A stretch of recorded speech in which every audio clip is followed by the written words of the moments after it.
rato, y en lo que nos volvemos a enlazar ahí con Vicente, con Diego, vamos a enlazarnos con otro gran amigo. Le pido al equipo que nos grabe para saludar con muchísimo gusto al periodista y escritor, al queridísimo Ricardo Sevilla, el hombre de los datos. Querido Ricardo, te mando un abrazo, ¿cómo estás? Abrazo recibido y plenamente correspondido, mi querido Toño, público memorioso. Estoy muy bien y sobre todo porque estamos prácticamente oliendo en el ambiente la reforma judicial tan necesaria en este país, y no lo dicen los círculos políticos, no lo dicen desde luego los periodistas corporativos, lo dice el pueblo de México en una suerte de consulta. El pueblo de México está avalando ya que haya una reforma al Poder Judicial y que haya un órgano regulador, así que estoy muy contento, mi querido Toño, listos para hacer la víbora chillar. Pues listo exactamente para hacer esa víbora hasta rabiar. Bueno, a las víboras no les da rabia, pero algunas sí, no las que serpentean, sino las que pues trabajan ahí o dicen que trabajan precisamente ahí en el poder judicial. Y efectivamente, hoy señalabas, querido Ricardo, uno de los momentos más importantes de la mañanera, cómo es que el presidente exhibe al Consejo de la Judicatura como un órgano meramente burocrático, condescendiente, que efectivamente no imparte de alguna otra forma, justicia para esos impartidores de justicia. ¿Te parece si escuchamos este corto momento en el que el presidente hizo estos planteamientos? Claro que sí, adelante. Y ese órgano también de vigilancia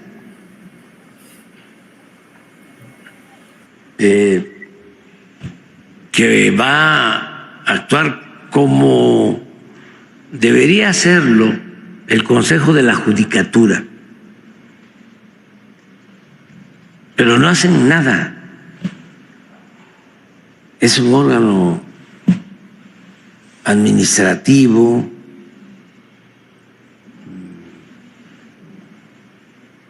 emite recomendaciones. Es un aparato ahí muy condescendiente, burocrático. Tiene que haber un tribunal y revisar casos. A ver, juez, ¿por qué ordenaste en 24 horas que se dejara en libertad a esta persona con todos estos antecedentes? Pues ahí está, exactamente. Es que, querido Ricardo, querido público consentidor, es tiro por viaje.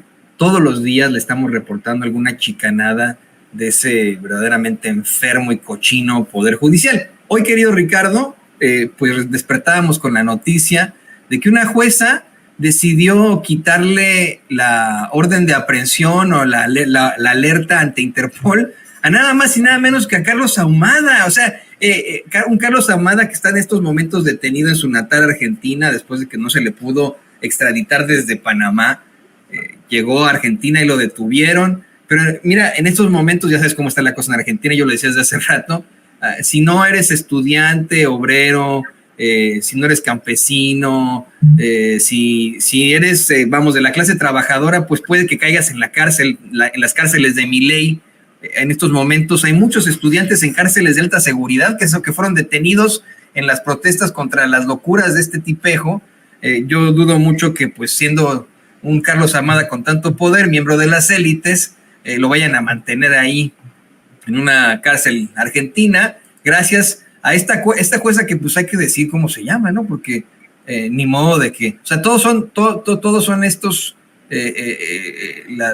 se llama, mira, es la jueza cuarto de distrito de amparo en materia penal, María del Carmen Sánchez Cisneros, que simplemente ordenó suspender la ficha roja de captura en Interpol contra el muy abyecto de Carlos Ahumada. Y hoy ponen el ejemplo, querido Ricardo, querido público consentidor, de la otra jueza que determinó que el muy corrupto exgobernador priista de Chihuahua, Javier Duarte, pues pueda continuar su proceso en libertad y ya no esté bailando en prisión como le gusta.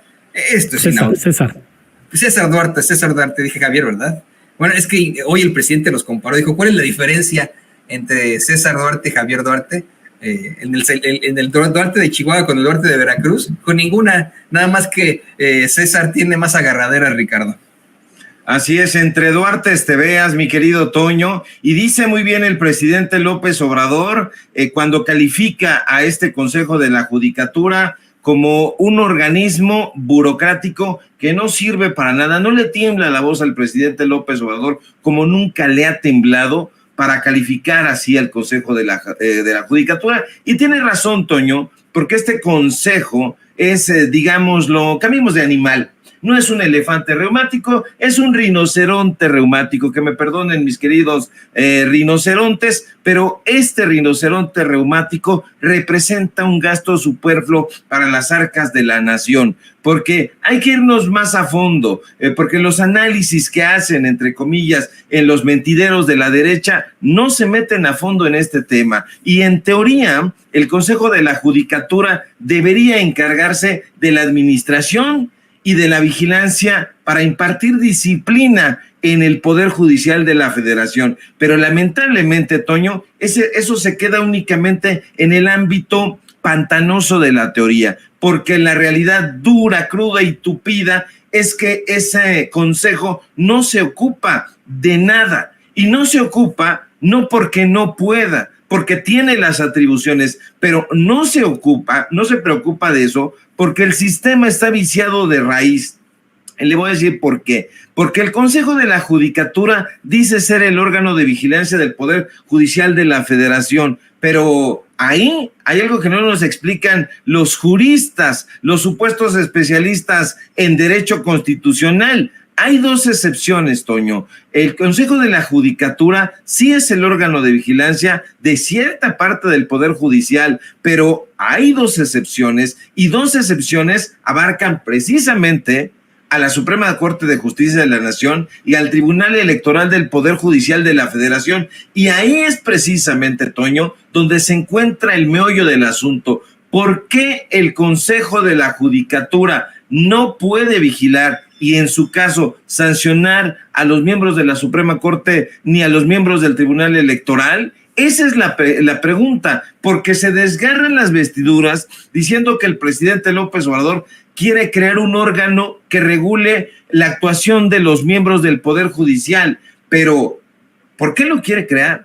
Pues porque no existe, no hay un órgano que regule a todo el Poder Judicial. Hay esas excepciones, y aquí hay varias cosas que debemos tomar en cuenta. Uno, la mayoría de las personas, ya se les preguntó, están a favor de que se cree un órgano de disciplina para jueces, para ministros, para magistrados, y la gente está a favor porque ese órgano en la actualidad, se lo voy a subrayar durante todo el día y el tiempo que haya necesidad, no existe, y no existe porque el Consejo de la Judicatura, como le decía, no puede hacer nada para regular la actuación de los ministros y magistrados, ni de la Corte, ni del Tribunal Electoral. Y entonces surge la pregunta, ¿quién demonios vigila el comportamiento y en su caso aplica las sanciones correspondientes a ministros y magistrados cuando se detecta alguna anomalía en el ejercicio de sus funciones? Porque vaya que se han detectado. Ahora, la respuesta es espeluznante, Toño.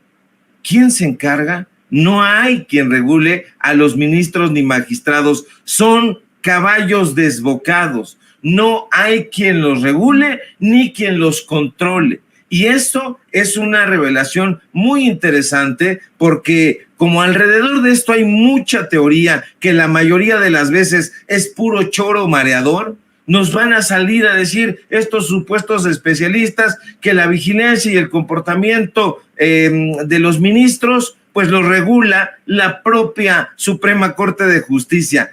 ¿En serio? Esto es risible, Toño, porque estamos hablando de que si se detecta anomalía en el ejercicio de funciones de un ministro, pues lo tiene que detectar otro ministro, otra ministra, y entonces vienen varios mecanismos que intervienen para regular ese tipo de actuaciones. Los juicios de amparo, también se puede interponer recursos de queja en su chorera teoría, y eso nos dice que permite atender las resoluciones que dicten los juzgados de distrito o los tribunales en el caso de que se tengan que aplicar sanciones o en momentos de anomalías.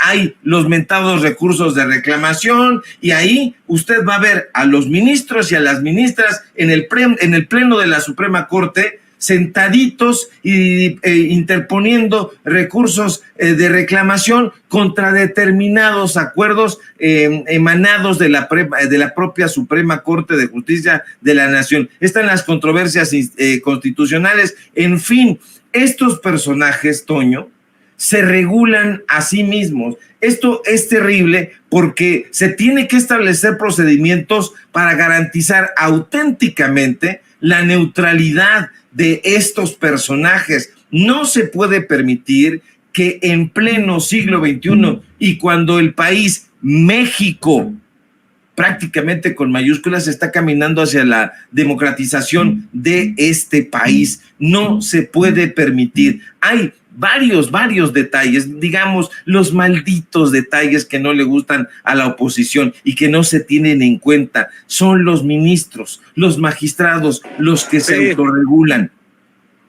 ¿Me decías?